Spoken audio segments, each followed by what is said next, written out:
আল্লাহ পাক রব্বুল আলামিন কত যে দয়াময়, আবার তেমনি ভয়ঙ্কর। রহমতের নবী এশার নামাজ পড়ে আম্মাজান আয়েশার হুজরায় ঘুমায়ে গেলেন। তন্দ্রাচ্ছন্ন নবী বলেন, আমি ঘুমাইলে চোখ বন্ধ থাকে, আমার অন্তর ঘুমায় না। হঠাৎ করে রাতের গভীরে আমার কানের মধ্যে শুনি কে যেন কান্না করতেছে। নবী বলেন, আমার ঘুম ভেঙে গেল, এই গভীর রাতে কে কান্না করে? রহমতের নবী বলেন, আমি উঠলাম, উঠিয়ে আমি বিছানার থেকে বের হয়ে গেলাম। নজর দিয়া দেখি আমার হুজরার পাশেই তো মসজিদে নববী। নজর দিয়ে দেখি আমার এক সাহাবী নামাজে দাঁড়ায় দাঁড়ায় গভীর রাতে কান্না করে। আমি রহমতের নবী হঠাৎ চমকে উঠলাম, কোন সাহাবী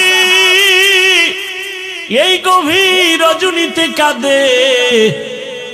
ভালো করে নজর করে দেখি, আল্লাহর পেয়ারা সাহাবী আমার আবু বকর গভীর রজনীতে নামাজে দাঁড়ায় কান্না করে। আমি বাহিরে অপেক্ষমান, আবু বকর হাউ মাউ করে কান্না করে নামাজ শেষ করে বের হয়। আমাকে দেখে আবু বকর আতঙ্কিত হয়ে গেল। আমি প্রশ্ন করলাম, হে আবু বকর, আপনি গভীর রাতে নামাজে দাঁড়ায় কান্না করলেন কেন?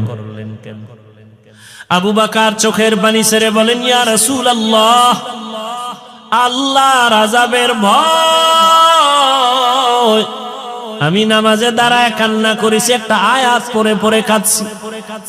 ইন্নাল্লাহা আশতারা মিনাল মুমিনিনা আনফুসাহুম ওয়া আমওয়ালাহুম বিআন্না লাহুমুল জান্নাহ। আল্লাহ পাক বলেছেন, মুমিনের জান মাল আমি আল্লাহ কিনে নিয়েছি, বিনিময়ে মুমিনকে জান্নাত দিয়েছি। নবী বলেন, আবু বকর এটা খুশির খবর, এখানে কান্নার কি পাইলেন? আবু বকর বলেন, ইয়া রাসূলুল্লাহ, আপনি জানেন আমি ব্যবসা করি, কাপড়ের দোকান দেই। আজকে সকালবেলা একজন মহিলা আমার দোকানে এসে বহুদিন আগের কেনা কাপড়টা ফিরাইয়া টাকা নিয়ে গেল। আমি প্রশ্ন করছিলাম, মা কেন কাপড় ফিরে টাকা নেন?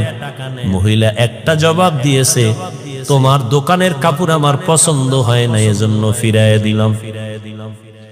আমি আল্লাহর এই আয়াত পড়ে কান্না করেছি। আল্লাহ যে বলেছেন, মুমিনের জানমাল আমি নিলাম, মুমিনকে জান্নাত দিয়ে দিলাম। এখান থেকে আমার ভয়। আপনি নবী কিয়ামতের হালাতের বয়ান করেছেন, কত ভয়ঙ্কর হবে কিয়ামতের মাঠ। কিয়ামতের ময়দানে নারী আর পুরুষেরা সবাই উলঙ্গ দাঁড়াবে, সূর্যের গরমে মাথার